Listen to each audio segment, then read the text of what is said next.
Hey, good evening, everyone. Thank you for your patience. I am with the Garland County Library, and I'm here again with Mary Zunick, who is the Hot Springs Sister City Program Director and also an Honorary Consul of Japan for Arkansas. And this is program number 4 in the Sister City series, which is about all things involving our relationship with our sister city of Hanumaki, Japan. Tonight, Mary's going to have a couple of special guests that are joining her for a conversation, and I'll allow her to introduce them here shortly. But both are students who first visited Japan as part of the exchange program, but returned at some point to live there briefly as adults. So that's a unique perspective that not everyone shares.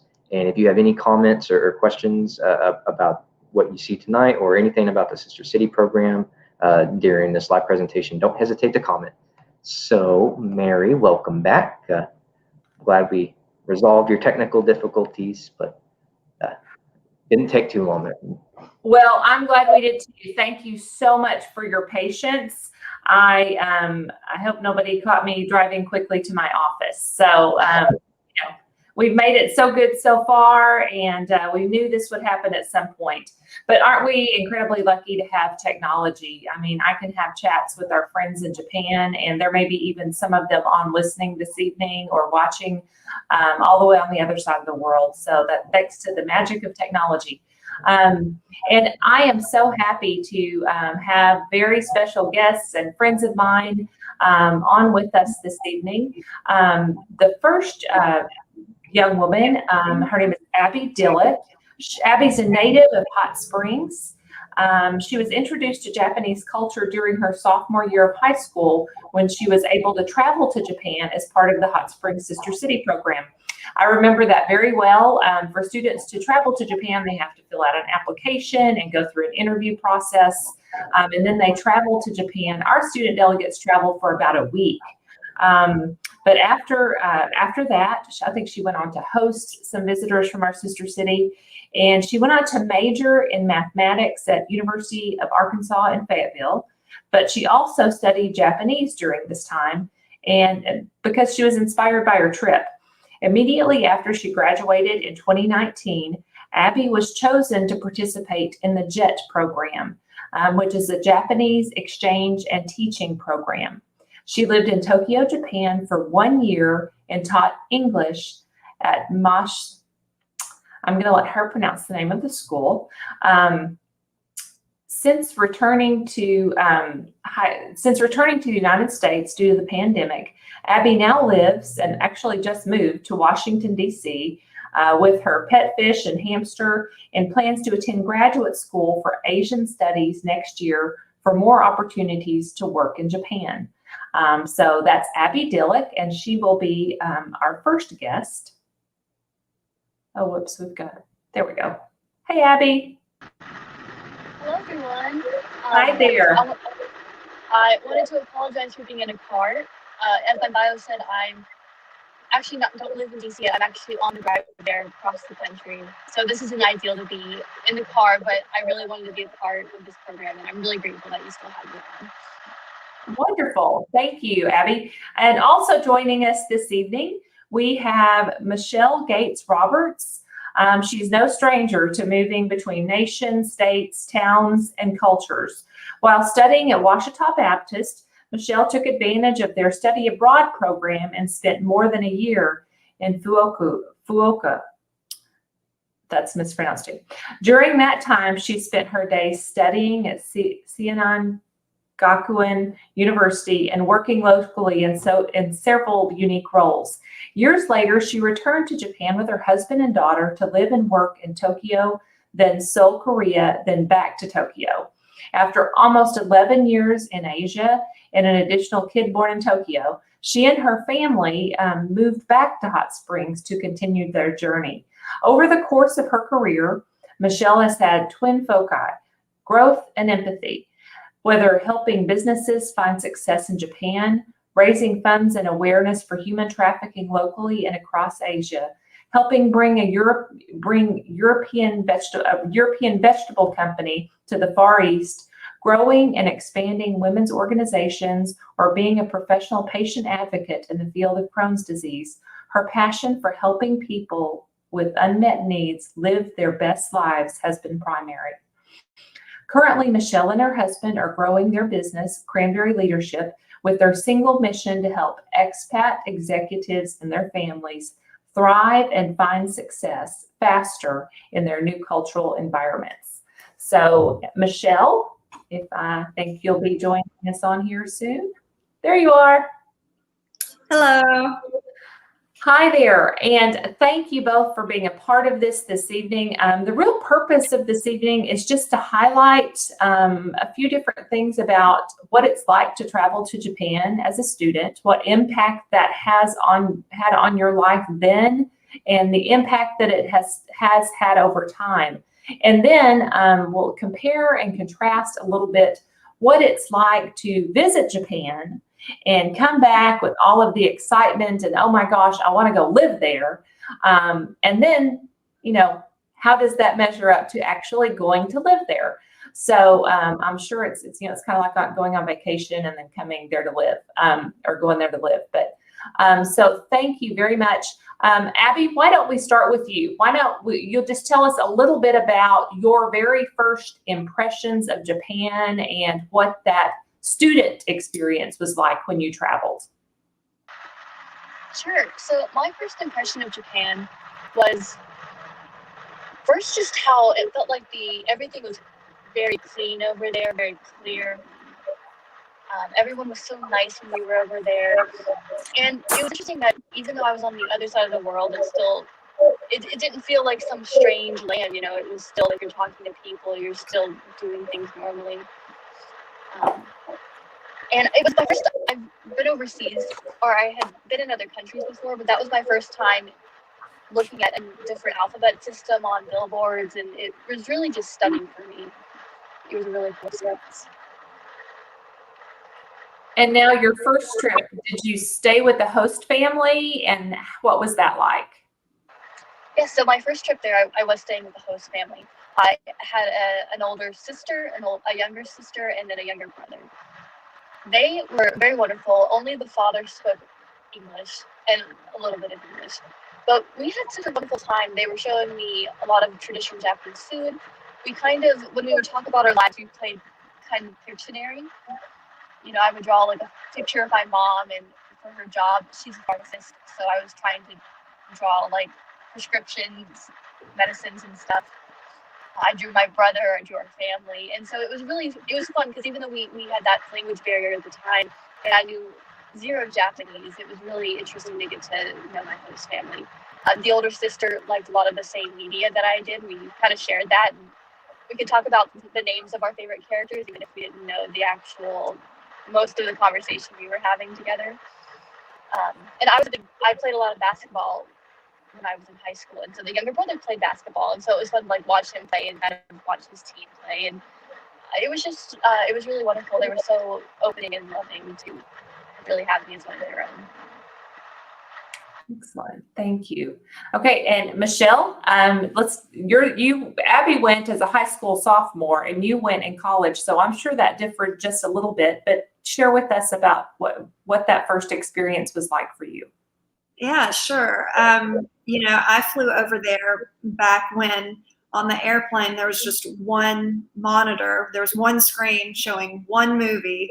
So that was a very long trip indeed.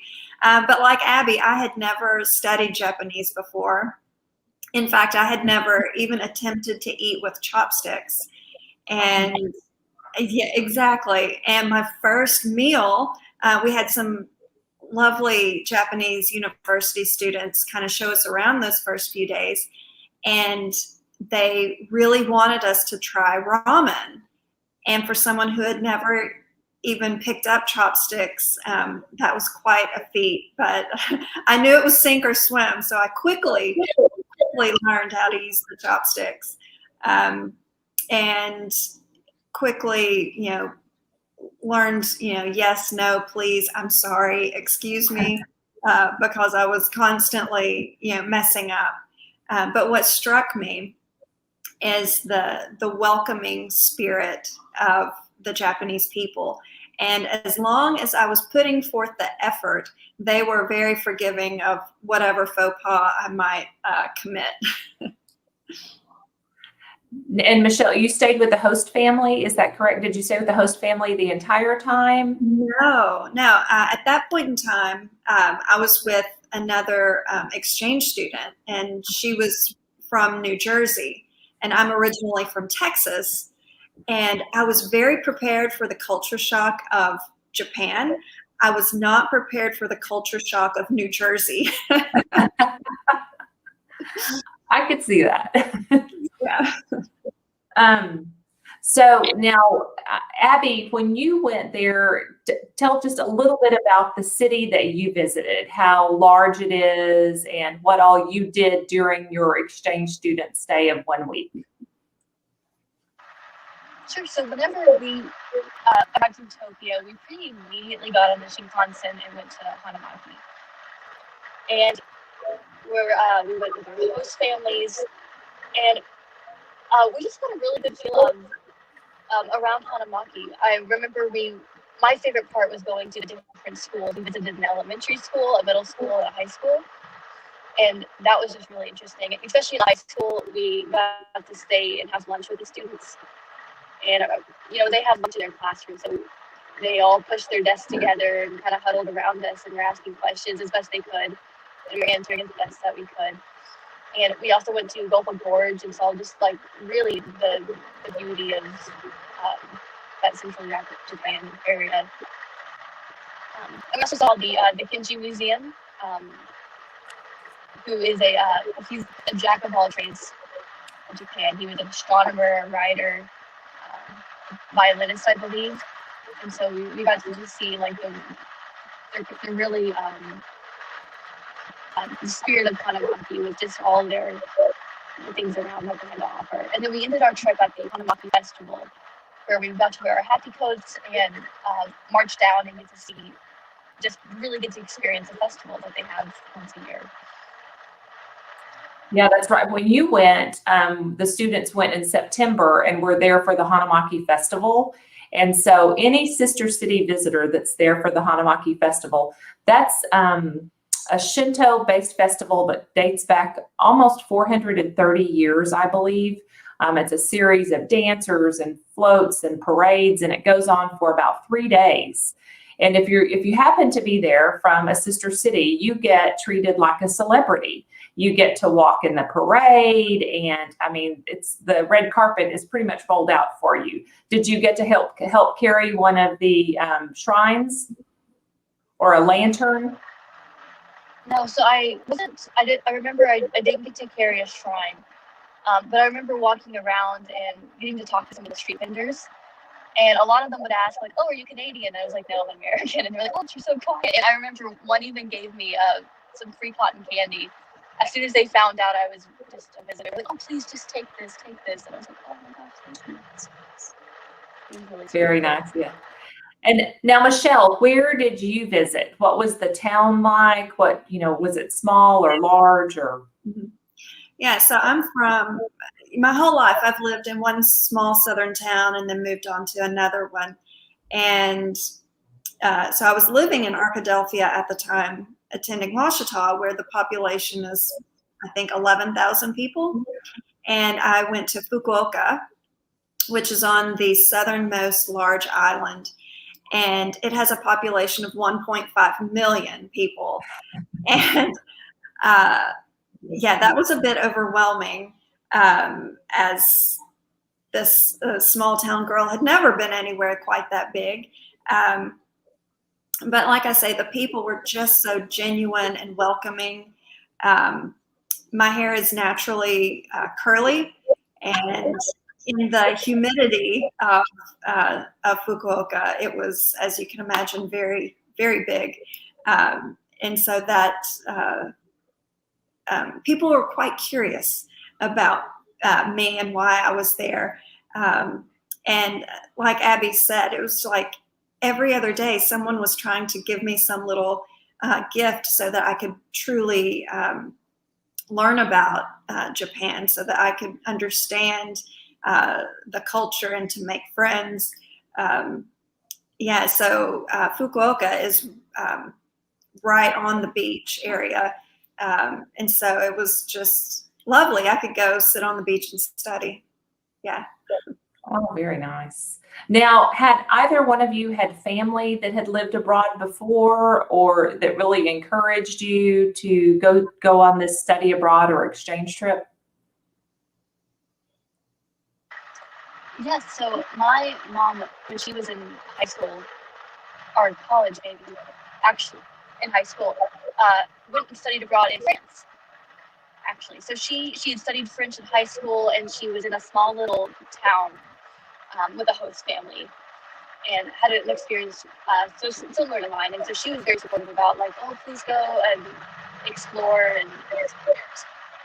So she's always been very supportive of me going out and seeing the world. Okay, Michelle? Yeah, I had my great aunt. She and her husband were expats back in the 60s.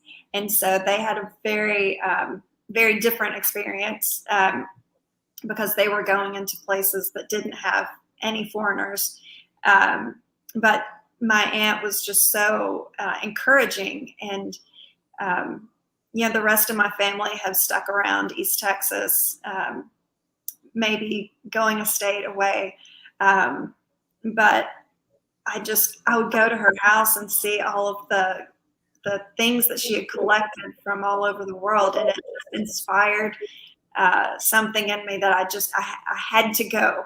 And that was actually one of the things that I looked for in a university was, did they have a study abroad program, because that was how important it was to me.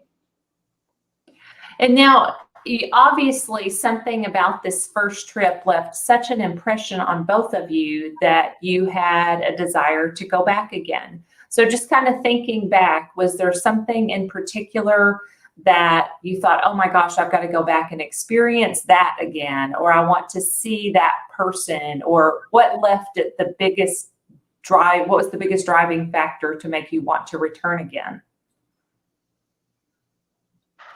I think for me, it was not being able to speak to anyone. I so desperately wanted to just share as much as I could with my host family and be able to hear their experiences. And the fact that I couldn't, really gnawed at me. I was like, ooh, I'm going to go back and I'm going to be able to have fluent conversations. That is my goal. And of course, like throughout the whole trip, just wonderful things that just drew me in. I didn't know if I'd ever get to see another high school again other than this trip, and then all of a sudden I had the opportunity to teach them one. So that was really fun to go back and be like, oh yeah, now I can finally get to relive that from the other side of it. But I think for me, the language was the biggest thing. Oh wow. I don't know what that one thing is. I just remember it was so different from anything I had ever experienced before. And just meeting new people with different perspectives.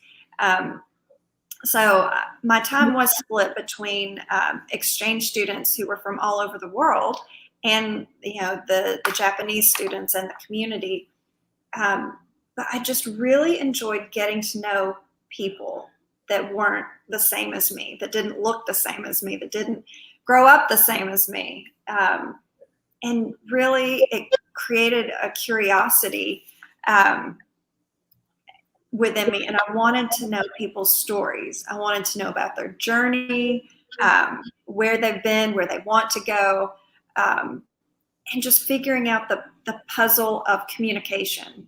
Because when you're over there, it's a bit like having to learn to speak and eat and all of those little things that you take for granted, but now you can't read, you can't communicate. So it was just the exhilaration of all of that, I think, for me. And I just fell in love with the Japanese people and the culture, and I just wanted more. And now, how long before you moved back after you went on your exchange trip? How many years until you moved back? It was, so I was in Fukuoka for a year and came back to Arkansas. And about 10 years later, my husband and my daughter and I moved to Tokyo. Okay. And Abby, what was it, about 5 years? I think closer to 6. Six, Right after okay. I graduated. Excellent. So enough time that it kind of, you know, you have the nostalgic memories are still there, and maybe even glorified a little bit because you just have that little taste of it. And especially for Abby, something that I remember thinking when I found out that she was going to be teaching with the JET program is that she had only visited our sister city, where it's a small town like Hot Springs, about 100,000 people in the whole surrounding area, about like Hot Springs, or about like Garland County. So that she would go from being a special sister city guest there, and then going with the JET program to go live in a much larger city. Now, Abby, when you went back, tell us a little bit about, well, a couple of things with JET program, how you were selected for the JET program, and then the city that you traveled to. What was that city like? So when I applied to the JET program, it was almost a year-long process. You submit an application right at the end of summer, and you don't hear back for a very long time until you are guaranteed an interview. So they cut about half the applicants at this stage, and so I was super grateful just to get an interview. I remember we interviewed in March, and there was actually not a JET program delegation in Arkansas, so I had to either travel to Houston or to Nashville, and so I chose to go to Houston because I have family over there, and it was just a little bit more convenient for me. So when I found out I was interviewing, I really kind of like studied. It felt like I studied hard for this, figuring out like what was my motivation. I didn't ask those questions. Why is it that I want to go? And so the day of the interview in March, it was a one-on-three interview with someone who's been on the JET program before, and then 2 Japanese women were there, and were asking questions about why I wanted to go, what kind of programs I would do with children, that kind of thing. And then again, radio silence for a while. So when I was selected, it was really wonderful. That was at the end of April, and then we got this city we were going to be in. We got it in June, I believe, and then left in July. So, oh wow, that's kind of found out right at the very end where I was going to be. And the JET program likes to send people kind of to the middle of nowhere. They really stress like you can make a request where you want to be, but there's no guarantee, and most people kind of are in really small towns. And I was totally prepared for that. To get to Tokyo of all places was like pretty bizarre. And what was your second question, Mary? Oh, just what the city was like where you went, where it was located, and how large it is. Yeah, so I went to Tokyo, which is the largest city in Japan, in the Kanto region. My first impression of Tokyo, because I didn't get to spend a lot of time there when I went for the Hanumaki trip. We landed in and we stayed a night, and then we were gone the next day. So to spend time in Tokyo was pretty amazing. I had never been in such a big city before, and I've been on metro systems before, but I remember I went in totally overconfident, thinking, "Oh, I'll be fine," even though I couldn't read anything. So I was totally humbled getting around Tokyo for the first time. But strangers were so helpful. If I was looking at a map pretty strangely, they would be like, "Oh, are you okay? Do you know where you're going?" And would help me on my way. And so, yeah, Tokyo's massive, but it was really cool to kind of visit each individual little ward to kind of see what was there and learn what was about. And now, Michelle, you had a special challenge when you went back, because had Tom lived abroad before at all, your husband? No, and he had not been abroad very much at all. And when he did go, it was somewhere that was English speaking.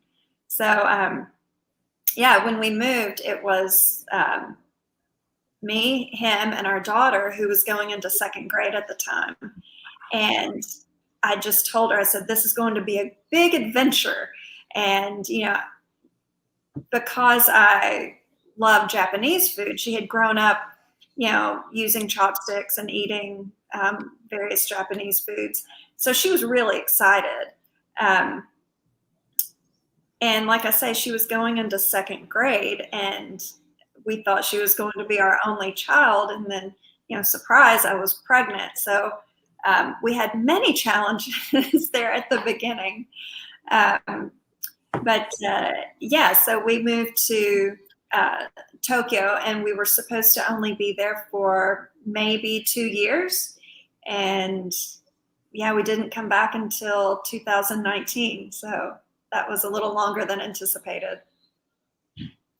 So tell us a little bit about what it's like to what the school is like there when we all know here in the U.S. what it's like to drop our second grader off at second grade, or a lot of us do, our child. What's it like to take your child to school in Japan? Well, so she was in an international school, and so it was basically followed the same academic calendar as the U.S. And we chose this particular school because of their emphasis on learning the language. And we were a 5-minute walk from the school. And so we would walk her to school every day and, go pick her up at the end of the day. And finally she said, guys, you've got to stop. And we're like, why? She said, because kindergartners are walking themselves to school, and, I can do this. And so it was a little difficult thinking, oh my gosh, let my second grader walk in this town of, I think the whole metro area is 35, 38 million people. Yeah, that was tough. But within each neighborhood, it has a bit of a, I don't want to say a small town feel, but it is a community, and you get to know the people around you. So eventually we're like, okay, go ahead. And so, I would follow her secretly.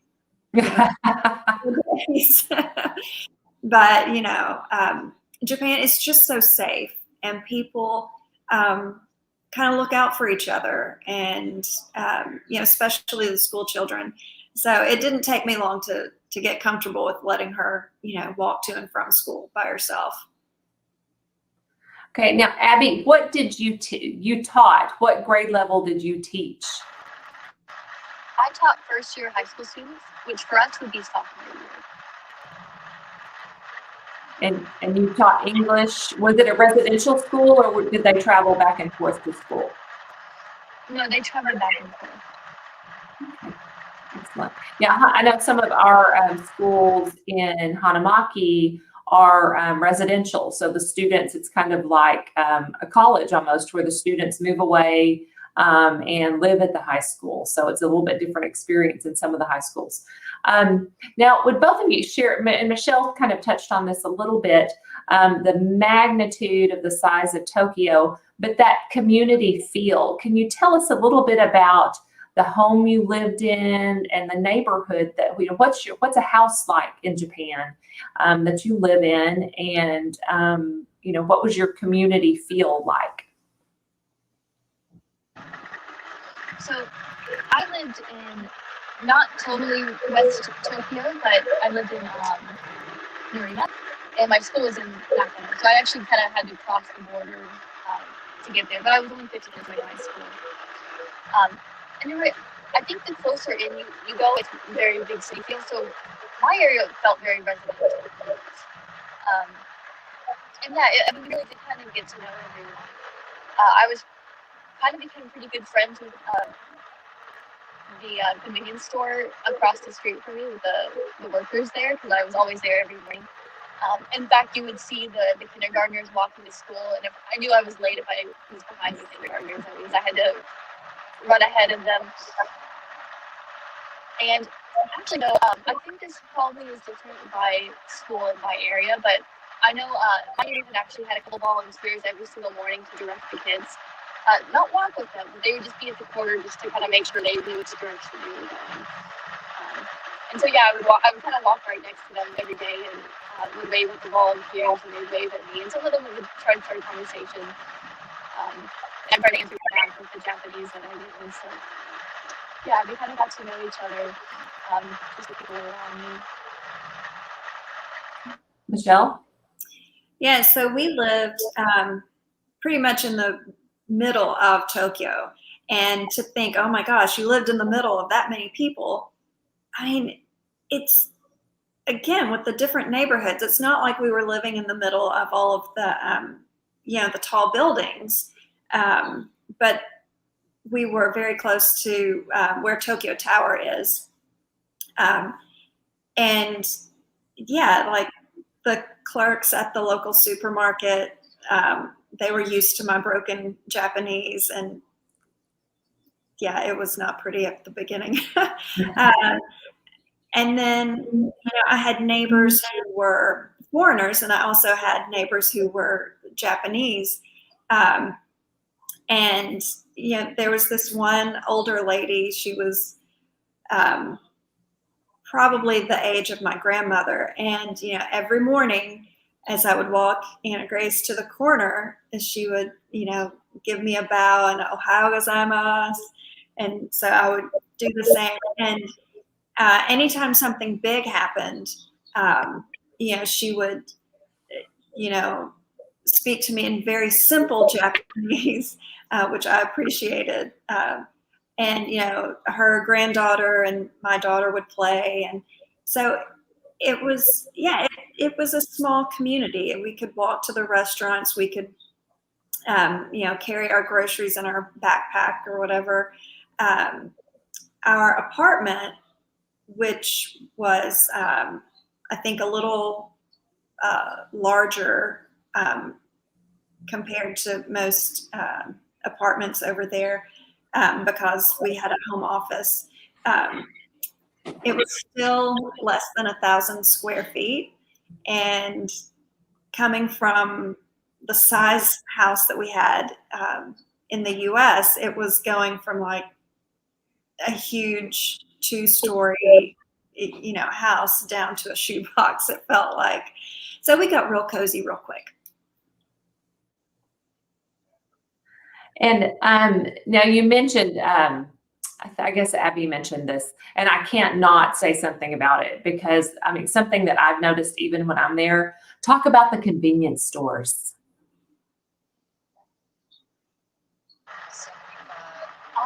The convenience stores, I think here I refer to them as kind of as the gas station because that's kind of the feel you have. But their convenience stores are truly so convenient. They're very clean. They sell anything from snacks to things you can heat up right there, as well as they have copiers and things that you can print off if you need to, books they sell. And yeah, every time you enter, everyone greets you. I remember there's a little ding dong that sounds depending on which type of convenience store you're in. They're just such a fun experience and a really big part of Japan, I think. Go and visit. So Michelle, well, we couldn't hear some of Abby's a little bit. So give us the skinny on the convenience stores and just shopping in general, if you want grocery shopping and what that's like, because you were shopping for a family. Yes. So in the States, I was used to like getting in my car, going to the grocery store, loading up on groceries for the week, and then, driving home. But I didn't have my driver's license, and it was kind of a hassle to use the car. So my daughter and I would get our backpacks. We would walk to the grocery store, buy what we needed for that day or the next day or two, and then, walk home. And, there you couldn't buy a gallon of milk. It was like a pint, and so I would have to think, okay, now how many times am I going to have to go buy more milk? Or, but the food is just exquisite. I mean, the produce aisle, perfect strawberries, perfect apples. You will pay for the quality. It's not as inexpensive as it is here in the States.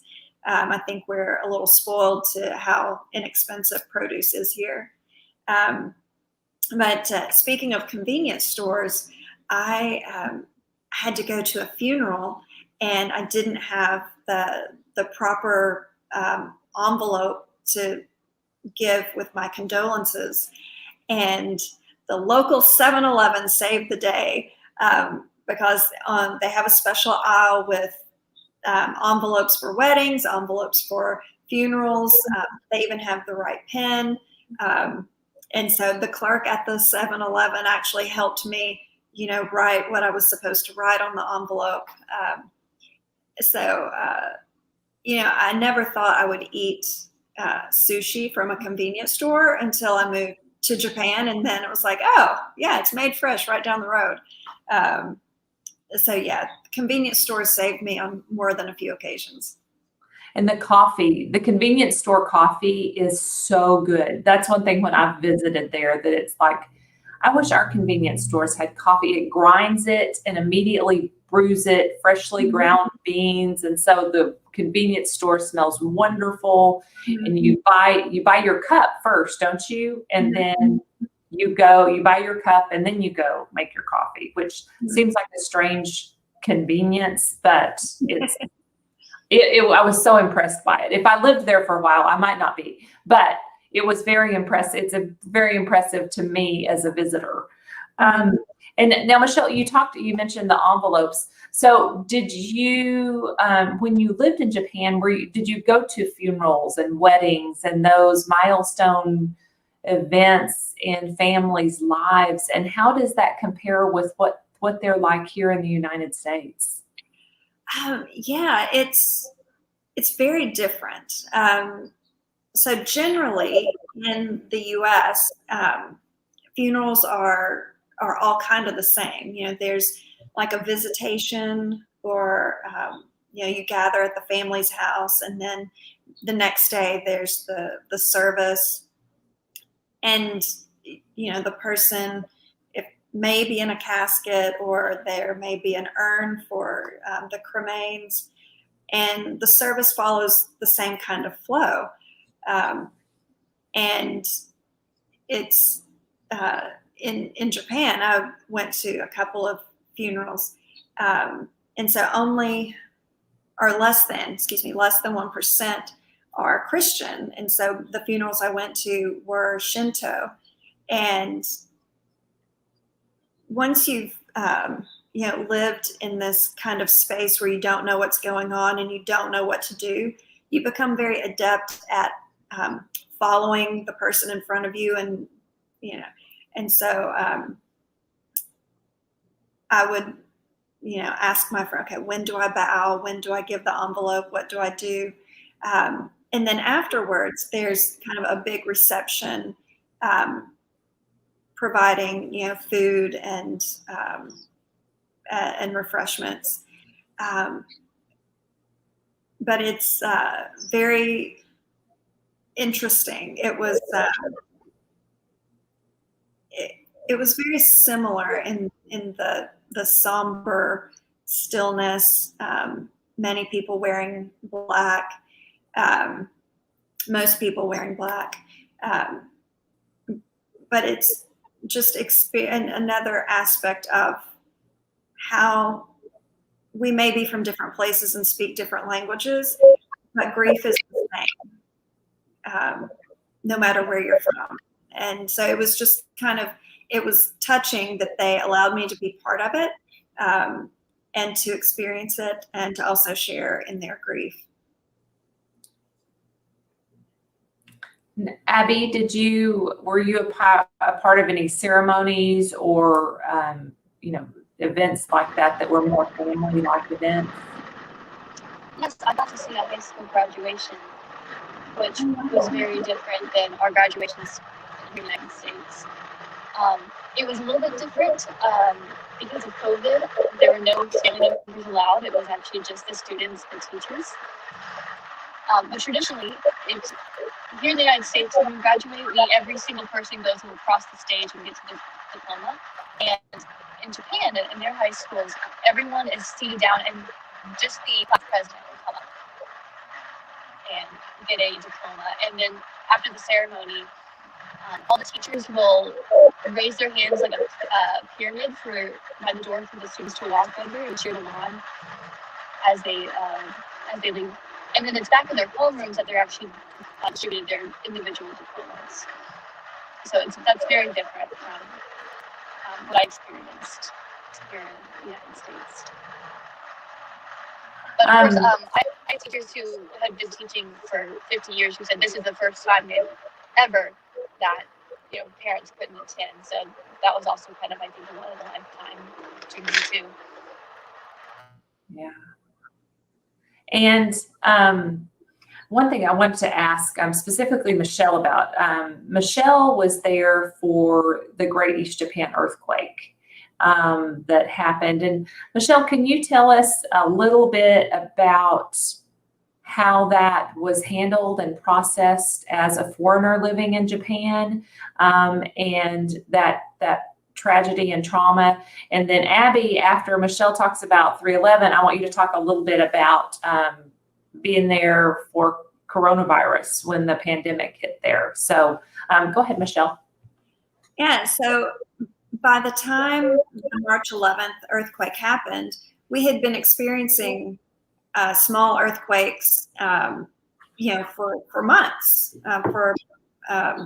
Let's see, we moved there in the summer of 2009. So, I mean, from then until the March 11th earthquake, we had regularly felt, small tremors, even medium tremors, to the point we were so used to it that we would sleep through them at night.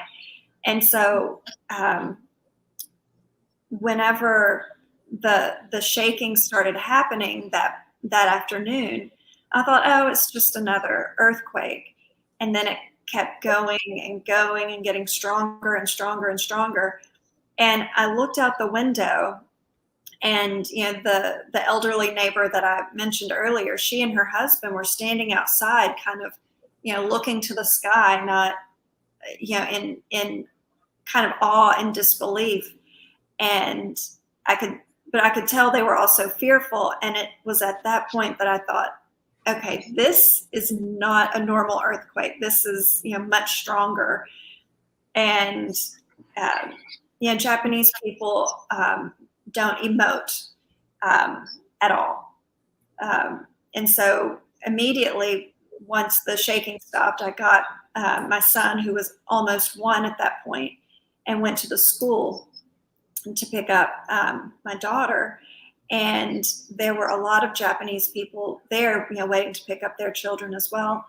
And there were tears, and I thought, this is serious. This is, not just me being a foreigner and not used to it and being frightened, but this is really something. And then shortly after that, I had some foreign friends who had decided to leave, and I thought, I don't know why. I mean, in Tokyo we had some damage, but we didn't have the flooding from the tsunami or anything. But once the reactors started to have the difficulties, and there were food shortages in town, and my son was still on formula, and there was no formula to be found. Diapers were sold out. The water was sold out. That's when, and the reactors blowing, that's when we finally decided to leave for a little while. And so me and the kids flew to Denver to just kind of wait it out and see what would happen. Many foreigners left and didn't come back, but there were still, I think the majority of us did come back. But every day after that big earthquake, there were aftershocks, and it was traumatizing. Like, I didn't realize it at the time because we were just trying to live through it, trying to survive. But it became such a part of our lives that once we moved from Japan to Korea, like, it's kind of like that feeling of being on a boat all day and you get off the boat and you're still kind of shaking, rocking with the waves. And it was the same thing. It was like our feet were never fully under us for so long because we were just used to the constant tremors, the aftershocks. It was quite stressful, but we had enough Japanese friends who would translate the news for us if we felt like we weren't getting all of the facts, because not much was in English at the time. It was scary, but I think it drew us all together even more. The strangers that maybe wouldn't have spoken to each other before, or the friendships that were made even stronger because we just had to support each other. And Abby, how about what was it like to live in Japan in the midst of the pandemic? So, COVID was much more of a daily thing for us earlier than in the United States and in other parts of the world. Where I know in like Hot Springs, where my family was, it was kind of March 2020 was the kind of the big shutdown for people. In Japan, it was earlier. It was, for us, it was, people were talking about by the end of January and February was when we started to really get worried. And there was the cruise ship that was pretty affected, and so parts of Japan are slowly starting to get reports of COVID. It wasn't so strange to see people wearing masks over there, because Japanese people kind of traditionally always wear masks anytime they're feeling they're feeling a little under the weather, feeling kind of sniffly. So it wasn't until coming home that I was like, oh my gosh, it's really odd to see Americans wearing masks every day. But also, the Japanese government was very quick in Tokyo to mail out masks to people, and I actually didn't end up opening my package when it came in the mail, because it was a historic event, so I wanted to save it because I already had masks to wear. So I still have the government announcement and the free masks that they gave for each household to say, hey, please be careful. We started working from home, which for me was also very interesting, because I lived in also a little shoebox, kind of what Michelle said, only about 300 square feet, a little studio apartment. And I thought working from home, I was going to go crazy in that tiny little place. I was very grateful that I could just cross the street really quickly to the convenience store or to the grocery store and come right back. So staying quarantined wasn't a very big problem. And they also, right before the United States did, they gave out their kind of stimulus checks to everyone. And even as a foreigner, I got that too, so I was very grateful. Yeah, it was very interesting. I know there were some teachers in school who weren't very big believer in masks, but it wasn't until the reports really started to rise. They actually lost a couple of Japanese celebrities that everyone really started to mask up. Yeah, that is interesting, because masks wearing in Japan is so common. People wear them if they're not feeling well, to protect other people around them, which I think is such a beautiful sentiment that maybe here in the United States, some of us have learned this through the pandemic here, that mask wearing is about protecting other people. It's very considerate, a very considerate gesture to do that. And and we're getting close to we're getting about to the hour point, but I want to just let the two of you talk about kind of what the whole, because I'm sure I just ask a few questions and let you kind of go with it, but I'm sure there are things that both of you went there with a preconceived notion from your student exchange experience, and kind of how that changed over your second time there. Or when you went back to live there. So Abby, you go ahead first, and Michelle has more time there, so she'll probably have a little bit more to contribute. So you go, Abby. I think the most shocking thing upon living there versus just visiting is just to really understand, I think, how empathetic like the Japanese people truly are. We've talked about how gracious hosts, everyone I've ever stayed with, everyone was just so kind and generous. But then like living there in their society, you really learn, like, with the mask covering, like, it really comes from a place of protecting other people, and they're very much a like community, and do things for each other. Whereas I know in the United States we are a very individualist culture. So really, like, just getting to be a part of that was like pretty different, and pretty amazing, I think.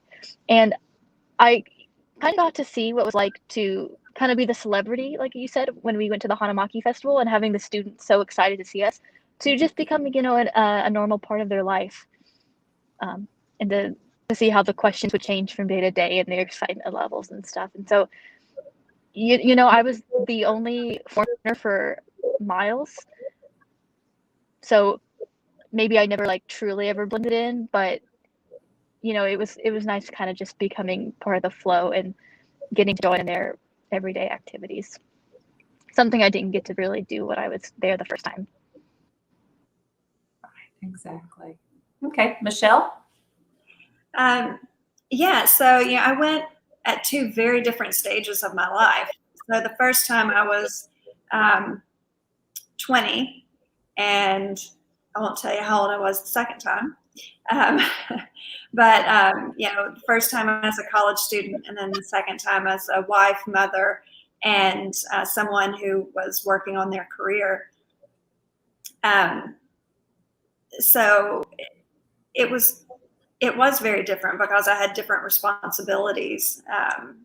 When I went to Fukuoka, it was all about learning all I could and, for my studies, but also just having a lot of fun and getting to know these new friends that I had made. I was there for a year. And so I went through the whole process of, first it's a great adventure. It's kind of a honeymoon experience. And then, and then going through the, oh my gosh, I can't believe I live here, and this is so wonderful, to now there's a crisis and I just can't stand it. I want to go home. But then coming through the tough times and really appreciating the people and the culture.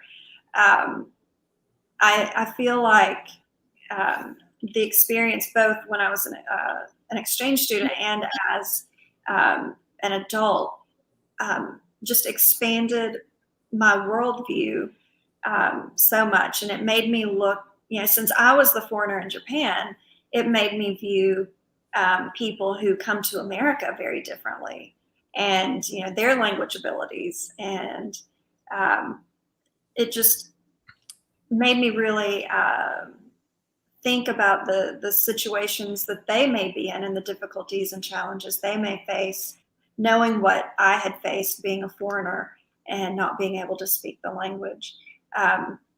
So going abroad, yes, I fell in love with Japan and the culture and the people, and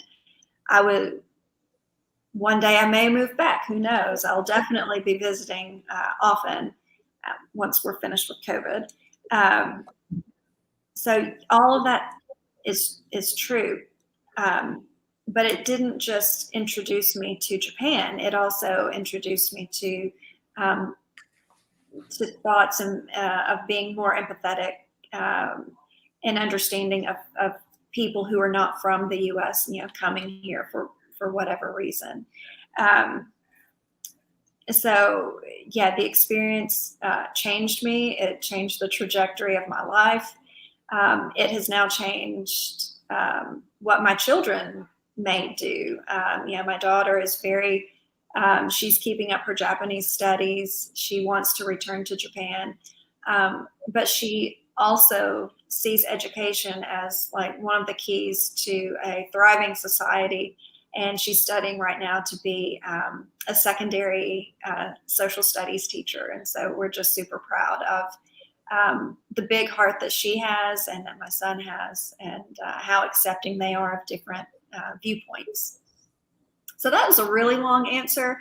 I'm not really sure if I answered your question. Well, I have another one for you too. So Sure. What do you miss most? Oh my goodness. Yeah. First up, what did you miss most about the United States when you lived there? And then reverse, what do you miss most about there? Mm-hmm. Well, it's really funny. When I was getting ready to go to Fukuoka, I didn't know anything. Like, I had a few friends who had been before, but I was so excited, but I was getting nervous. And I remember in the weeks leading up to going, I was just so sad. And I was like, oh, I'm going to, miss home. I'm going to miss the food. I'm going to miss the pine trees. Little did I know that Japan is full of pine trees. So I didn't miss that. I think I just missed the convenience of knowing where to go to get what I needed and to communicate efficiently. Because whatever I would try to do in Japan, it would take, 10 times longer at first, because, I couldn't just go down to Walmart or, ask the taxi driver in English. So yeah, I think the efficiency of just communicating along with, good food, because I was not good in the kitchen at that point in time, and I was a poor college student, so I wasn't eating out a lot. But as an adult, that was different. And what I miss about Japan, the food. Oh my goodness. But also just how efficient and orderly and harmonious the society is. The U.S., I love the U.S. I love being a citizen. I'm a daughter of the U.S. We are quite individualistic, and that has its pros and cons. But I do miss some of the harmony of Japan. Yes, I miss that too. Even not being able to travel there and introduce other people to it. I usually travel with a group of adults each year, and just the even a week that we're there, being able to kind of tell them about it before we go and then have them experience it. It truly is a complete shift of how an individual thinks. And Abby, you're back. Did you hear the question that I asked, or about? Oh, okay. Okay. I asked Michelle what she missed most about America while she lived there, and what she misses most about Japan now that she's here. I think I missed, and I did hear Michelle touch upon this, it's just knowing the conveniences of things. If I needed something in the United States, I know exactly what store to go to, or there's like Walmart where you can get kind of everything. Whereas in Japan, it's all very specialized, and if you don't have some of that knowledge beforehand, it can be very hard to get what you need.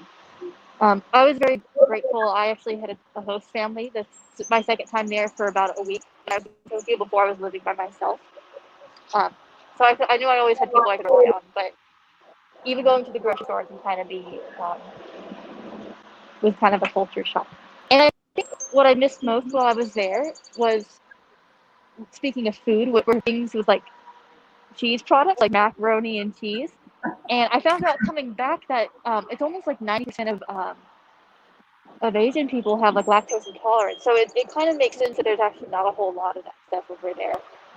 And I remember just craving it anytime my parents would send me boxes. I'm like, please send me my favorite food.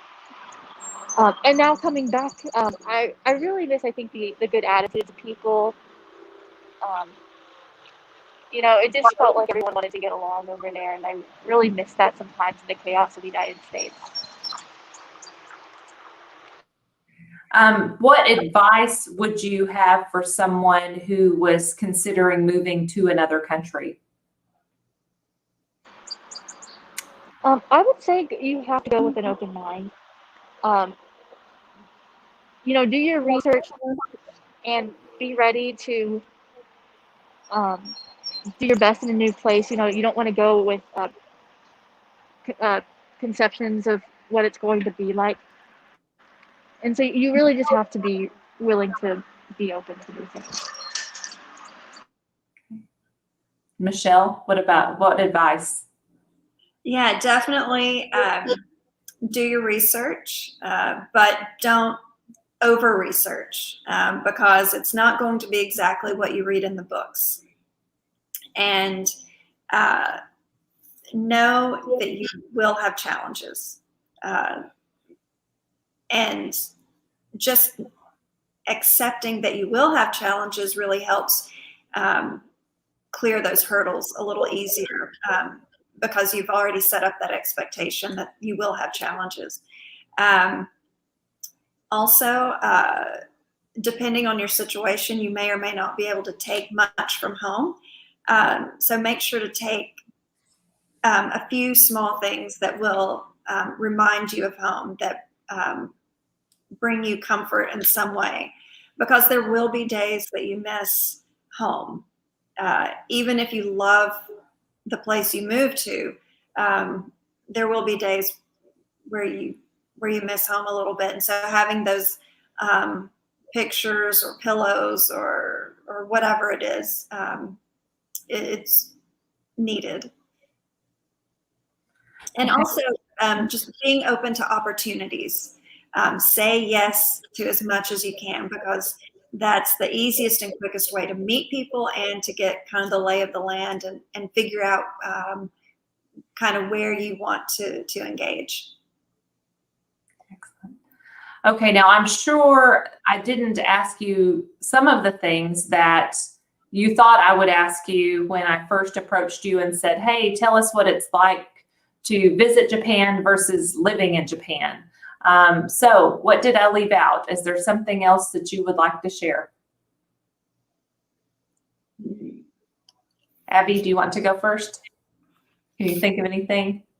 Honestly, I'm trying to think of something that comes to mind, but you might have to come back to me. Okay, yeah, go Michelle. Yeah, I mean, I think we touched on just about all of it. It's funny when people say, "Oh my goodness, you lived so far away. It must have been so difficult." I mean, it was and it wasn't. I mean, life itself has difficulties and challenges, and it's just all in how you approach it. And when you visit, it's like vacation. But when you move, you have to set up your life just as if you were moving to a different state. You have to set up your life wherever you go. And so it's all about just being open to the opportunities and open to things that you've never experienced before. Is there anything else, Abby, that you would like to share? Yeah, I think to touch upon that, in a vacation, you kind of get, or a short trip even, you kind of just get the very, you hit the sweet spots of something and you can really romanticize it. But when you move to a new place, I mean, there are going to be ups and there will be downs. just like wherever you are. Not just when it comes to homesickness, which is kind of a nice little curve of like, oh, I love it here. Oh, I really miss my home. Oh, but I'm okay. Versus just, life events that happen. Funerals happen, uh, disasters happen. I think it's kind of interesting that Michelle and I both kind of were there during something big going on. And you really got to keep trucking and keep your head held high.